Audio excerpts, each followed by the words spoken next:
what's going on, guys? Welcome to another video. And in today's video, we have our guest, Ricky Garcia. Thank you so much, Ricky, for accepting my invite and coming in here. And yeah, just introduce yourself a little bit, let people know who you are. Sure. My name's Ricky. I'm a web developer in Idaho Falls.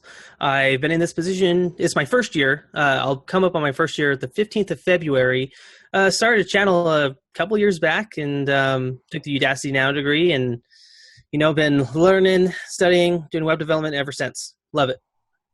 Cool stuff. Thank you, Ricky. So you have a YouTube channel as well. You are one of these YouTubers in here who started like from scratch. You want to talk a little bit about your YouTube channel, what you do in there, and Sure. Yeah. So my YouTube channel was a way to start my social media, start getting my name out there.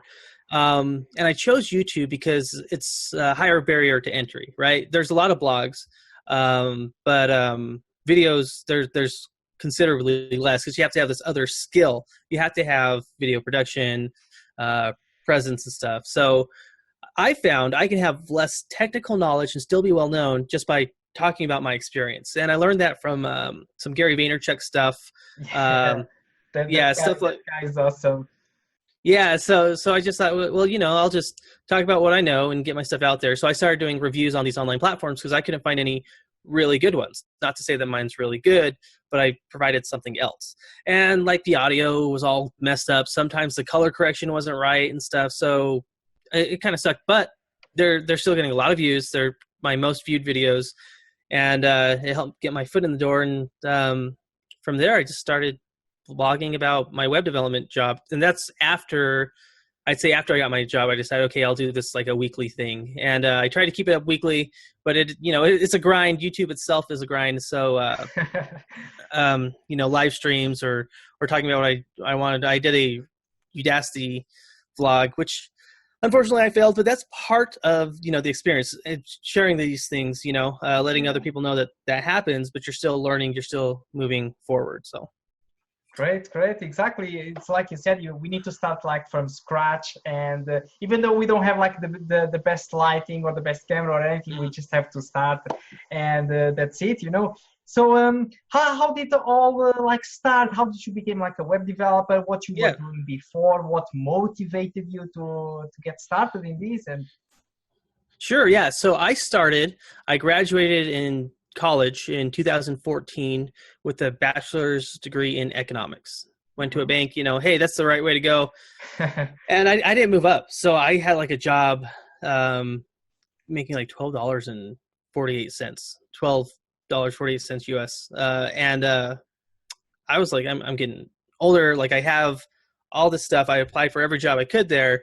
I did extra things like I redid the frequently asked questions that we had there, reformatted it. I did some email templates. I taught 4 webinars on Microsoft. And, after about a year and a half and you're not moving anywhere, they say, we don't have a place for you. You gotta do something else, right? So I could have gone back to school and I really grappled with that. I wanted to get a master's in like an MBA, but at the same time, I'm like, I don't have any like tangible skills. Like I can't do anything with the degree that I have. What am I going to do with an MBA? So any downtime I had, any free time I had, I would just invest into Treehouse, Udemy. I had like books from John Duckett, and I would just. So how did it come up, this web development? Did you just find it online by a random chance, or someone recommended you, or you saw some videos online about Treehouse, or what? Right. Yeah. So I started thinking about. I think I searched for jobs that don't need a degree. Well-paying job. I searched this as well before. Yeah. And so I'm like, trying to find all these different jobs, and then like, what was it, an actuary? I think that was one of them. Well, you had to have a college degree, but you could study without going on to a master's or something. And then I came across coding and stuff, and so that was one of those big jobs. Little did I know, I mean, I put in way more like effort into this than I ever did in college, but that's still great. It's totally worth it. It's way more fun than calculating like GDP. Like what am I going to do with that? So I started looking at these classes when I couldn't make it up. And so social media um, graphic design, and web development. Those were all like the main ones. And so I've kind of, the first thing I did was get into graphic design. And I did that at any time I had. You know, I knew that no matter what I did, that's going to help me stand out. And then I did like Microsoft. And when I did those trainings, it kind of showed me how to present. Oh, well, it showed me a lot how to present, how to do a slideshow. And even before all of this, I was a DJ, but I also got paid on commissions. So they put me in charge of like the Facebook page. So I was really frustrated at the time. I think I was a senior in college, and it was my first semester. And I was like, if only I knew how to make these things look nice, like more people would come in. And a lot of people did come in, but I knew that, you know, I could really generate content or really generate revenue if I had better content. So, you know, that planted the seed there. So, right. So yeah, you start like doing like social media management and stuff, and then you started to learn like Treehouse, and then you talked as well about Udacity. Did you do Udacity before you get your job or after? It was before. I was at the bank still, and I was about halfway through, I think, and I just had to make like a jump. Like, am I going to study web development, or am I going to stay at this job? And it's kind of like, you know, at the fork. I could have stayed at the job, but I decided to take like 4 or 5 months off to study graphic design, web development, and finish a Udacity Nano Degree. And it was scary, but it paid off for sure. So what was the Nano Degree that you took? The front end, the full stack? I took front end. I took the front end Nano Degree, and then just a slew of courses along with it. What's your experience from there? Like, was it worth it? Did you find it challenging? Or oh man, it was extreme. What can you tell to everyone? Because there is so many people, you know, trying to get into the Udacity Nano Degree that they don't know like anything about, like, am I ready? What should I know before getting in? And all these kind of things. Right. I mean, share your experience. Sure. Yeah. I looked at the prerequisites, and they said you should have some HTML, CSS, and a little bit of JavaScript. So I went through the entire Treehouse front end stack, and they had like a web designer track too. So I went through all of those. I read like John Duckett's book, and I still don't think I was ready, but I also took the React Nano Degree, and I was definitely more ready for the front end than the React Nano Degree. So my advice is go through the Treehouse tracks, not like their tech degree. I know that sounds awful, but that's what I did, and it worked. Go through the Treehouse tracks and go through the front end developer degree. Get like the best books that you can, like a couple books on like just HTML, CSS, and JavaScript. Yeah, they're changing all the time, but that'll give you some core stuff. And then maybe like even like a complete, like, what's the new one that's out there? So many people talking about West's Boot Camp or something. It's on Udemy. Do you know which one I'm talking about? No. I'll find it. Give me just a moment. So people that are watching don't like get lost here. But yeah, go through something like a boot camp on there. And I would just do that. I would do those 3 things. I'm sorry. It's hard to talk and type at the same time, but No. So it's the developer Colt Steele, the web developer bootcamp by Colt Steele. Right. Yeah. Not necessarily that one, but that's the one that everyone's been talking about right now. So something like that, and that will get you ready for the Nano Degree, because it's a lot harder, and it does mimic like being in a job a lot more, like the types of problems that you're going to run into. Yeah, exactly. I found the same, like when because I did as well the front-end Nano Degree. I was like, I knew already a little bit of HTML and CSS and JavaScript, but when I got in there into that project about the game development, you know, like, what am I doing in here? Or then that project about the map, you know, the map that you have to put in the restaurant or whatever. I was like, I don't know anything of what's going on in here. I was like completely lost. That knockout, man. That knockout JS, I hated it. And, you know, it teaches you good principles. But even then, like, there's some things that people don't think about. It's like, okay, I'll get this Nano Degree and I'll be set. No, you probably, like, just scratch the surface still, you know? And so, like, and it's not to scare anyone away. It's just to let you know that, I mean, it's really hard, but there's always more to learn. So the game, I think, was the hardest. What do you think? Like, there's a lot of people that they have, like, this wrong idea that I'm going to do the Udacity Nano Degree. I'm going to get a certificate, a paper, and I'm gonna get a job straight away. Oh my Well, gosh, yeah. yeah. Well, what's your opinion on these? Like, how was your experience with this? Sure, that's what I thought when I was going through college. I got a 4-year degree. And so like I already learned the hard way. I was like, no, like even though I have this, like there's no way that I'm just gonna like be like, okay, I'm done, because oh man, that hurt. You know, and a Udacity degree is much cheaper than college, but at the same time, like, you know, like, well, that's the entryway. That shows that you've done some work, but it's not gonna, you gotta produce work. That's the thing, is like you gotta be able to make things, right? And solve problems. It can't just be like, here's my paper, I solved these problems, like I'm done, you know. So I've had to do so much more other, you know, thinking about new problems at work, Exactly. yeah. So Yeah, so you finished your nano degree and everything. So how was your job search after? Did you get like a lot of interviews? Was it hard for you to get interviews? Like, what was the most challenging thing for you? I mean, the most challenging thing was probably that, because I was looking and trying to find a few things. Scotty Vest, I got contacted by them one time, and I didn't have the skills, and that's fine. You know, they still interviewed me, they still talked to me. It was in Ketchum, Idaho, really expensive. It's like a tiny, like, Silicon Valley there. That was unfortunate, but I knew that I needed to learn a little bit more. I went to the local newspaper who needed a web developer, but it was like with a PHP and stuff. I wanted it, but it was only part-time. So, you know, I just put out all these different resumes, and my resume, I used Photoshop to make it look really nice. So that helped me stand out. But it was hard, like you said. It was after I was done with the Nano degree, though, it only took me about 2 months. But it wasn't the job that I wanted. It wasn't in a developer role. I was still learning during that time, putting in about 5-6 hours into learning the Adobe Creative Suite every day, and then 6 hours like applying to jobs. So Scotty Vest, no. The paper I probably could have taken, but I wanted too much money, or like for them. Mm-hmm. But for me, it's like that's not enough. Plural site actually for a customer service position, but I totally like flaked out at like the lunch. So it's a very intense interview, even for like customer service. I love Plural site, by the way. They're awesome. Their people are awesome. But I didn't get a job there, and it would have been stressful for me.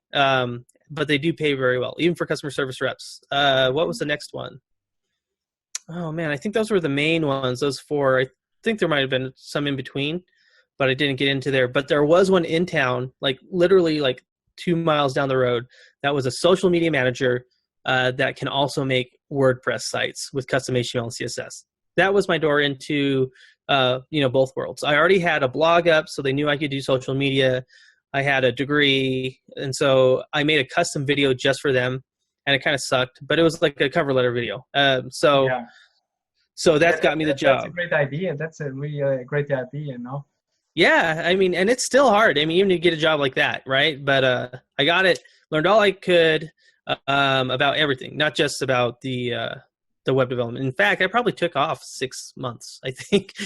Yeah, so I got really good at social media, graphic design, video production, all that, and then I did some WordPress, and like towards the last 3 or 4 months. So maybe not 6 months, but I just did WordPress, and it was really frustrating. But I got to do custom HTML and CSS, and I started working on it. I made a new portfolio site. You make one in the Udacity, thing, and Udacity Nano Degree, and so I made a portfolio, remade it again, and this was my 3rd time. And it was like ugly, but it showed that I could use Bootstrap and just CSS and even a little bit of jQuery and JavaScript. And so even after the degree was done, I got to say, like, I didn't know anything about JavaScript. I knew it, but it's just like, it's like a blur. You just need a little bit more practice and practice. Yeah. Because people, they are just like saying all the time, like, oh, I don't know nothing about JavaScript, or obviously you need to practice, things. They don't just like go into your head like from one day to another. They need time, to assimilate everything. Yeah. One thing that you were also talking about now, that you said that the newspaper was saying, and all these other places, some people in here, like, they are watching our videos and stuff, they think that they are going to apply for a job and they are going to get the job straight away. you need to be persistent, like you said that you were applying for a lot of jobs. We need to take a lot of no's. And this is what people, they have to understand, that it's not easy to get in because there is a lot of competition. But if you are good and persistent, you can do it. Yeah, yeah. And you got to like think, like you said, the long term. It's like, Yeah. well, I can't get a job in this area so far, but this one is with social media. I know how to do that. And it has some WordPress on the site. That's how I'm going to get in. And it's true. I got in that way. And then I just started applying again, made a new portfolio page, and then I got the job that I have now. And so, it just each step. And it kind of sucks because sometimes you have to take a step back. I was at the bank kind of up here. Mm-hmm. Okay, I'm going to go, leave it. Then back here at social media, now I'm up at my next job, and in an actual development role. And this is almost like Gary Vaynerchuk says that this is all about mindset. You have to set yourself to win. You know what I mean?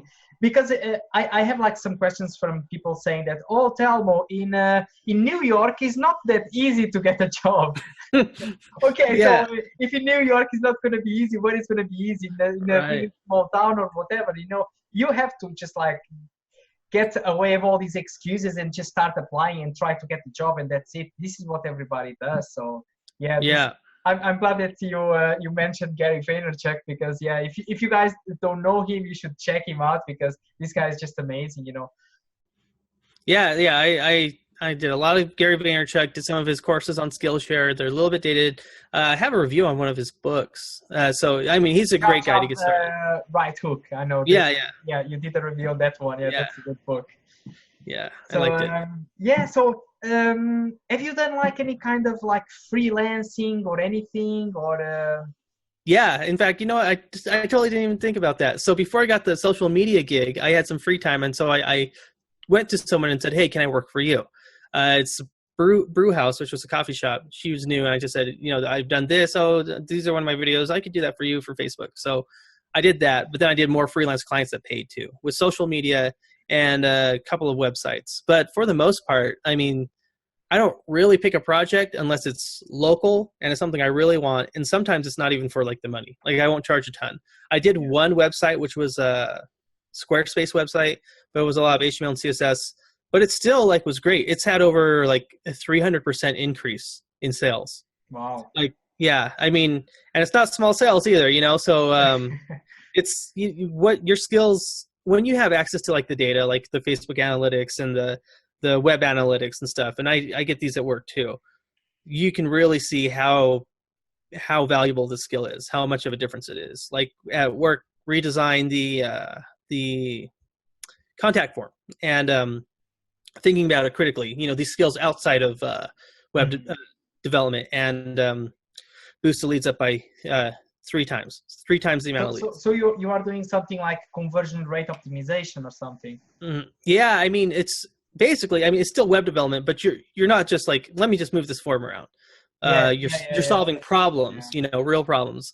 And for me at my job, I'm like the everything guy right now. So it's a small area. Great. That's great, because you can learn so much more about this, about that. Oh. Yeah, I mean, it's a wild ride, but it's totally worth it. I think I've learned more in this year than like any year period. But it's pretty wild, just going from design to concept to copywriting to developing, and then seeing the analytics and being able to tweak it from there. So think about what you can provide to someone is what I always think. You want these skills, but how are you going to use that to help someone make money or get their point across? Exactly.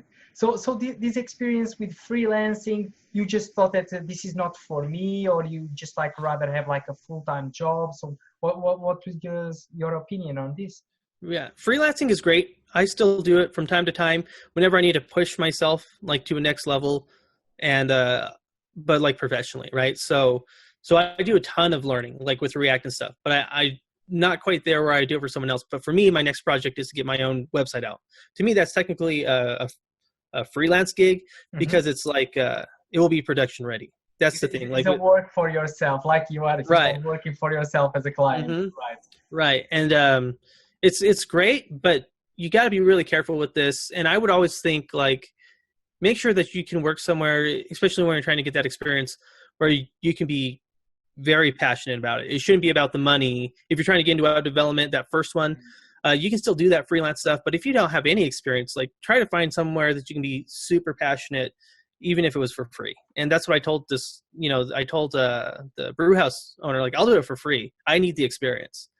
And so basically she's hiring me, taking a risk on me to do it. And it was great because, she's seen a huge return, and she's been able to leverage that and stay not just afloat, but, be in the black, be successful for like the last couple of years. So that's what it's really about for freelancing, is for me for learning. Right now, it's not like my livelihood. I think what you should do is get some freelance work to get some experience, and then go to a job where you're in more of like a structured area. And then if you wanted to go back to freelance or do them concurrently. And I've done that, I'll pick up this and I'll do your site, or I'll do a redesign. Do you think like your social media exposure, like your Facebook, your YouTube and everything, it helps you out a little bit more, like reaching clients and everything? Oh yeah. I mean, and not just giving you a bit more of credibility and everything as a web developer, that you can deliver the project, Yes. Yeah, absolutely. I mean, and sometimes it's on platforms I don't even think about, like Facebook. Like I'll just say, oh yeah, I just did this to my friends. And that's where I got one freelance client. And they're just like, hey, can you do this for us? Sure. I'm not really looking for anything, but when I do put something out there, I'm just like, hey, I'm looking for a freelance project, need to make some extra money. It's like, boom, automatically, because you put in the hard work up front. It's not just like, give me a job. They're like, oh, well, yeah, we do need a website, and we know that's all you do. Yeah. I actually did a video with, I did a video question with social, what's his name? Simple Programmer, John Sonmez. And he did a lot. With him? Well, not necessarily. I did a video question and he answered it. Technical skills versus personal branding. And so he talks about it being like a multiplier. Now I remember. I was like, I know this guy. Yeah. It was a good one. So that's something to think about, is, your personal brand is like a multiplier, and your technical skills are like the base. So like I have like a 2, and here's like my multiplier of 3. So right. It's tough. Like I get it. Like guys, like it's hard to like start a blog, but everything's hard, right? Just finding like what works for you is what you're gonna want to do, and just getting started. So I got started on blogs. And that helped. That directly helped with my social media job and this one. My work did look at my blogs and on LinkedIn, my LinkedIn articles, and they looked at a couple of my videos. And so, and that's going to carry through all the time. Especially, they're just going to see that you're actively engaged. No one can fake like 123 videos of web development. Yeah, I mean, exactly. I mean, I guess they could, but you'd be like totally crazy, but I have a job in web development. I do these web development vlogs.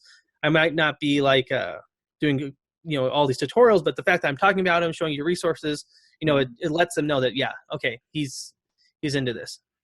Right. Cool. So, now a little bit about like goals for your channel, that you are, what you want to promote more. You want to start doing some tutorials, to do some reviews. What kind of value do you want to give like for your subscribers?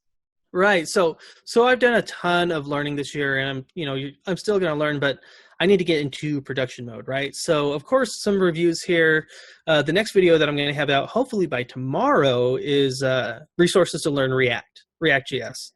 So I've been doing a ton of that stuff. I'm doing my portfolio in React, but I'll just say, hey, these are all the resources or the things that I wish I had, like ES6 courses. Like no one tells you that when you first start and you don't even know, or just basic JavaScript, right? Because like React is all JavaScript, and so things like that. And then of course the best courses that I found for React.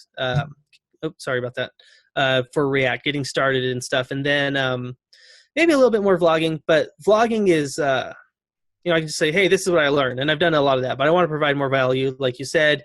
Do maybe some more presentations. I did a presentation on marketing yourself as a web developer. Do that on like the Mern stack. What was another one? Do a couple of interviews. Madison Kana, I don't know if you know who she is, but I'll have her on. She's a female.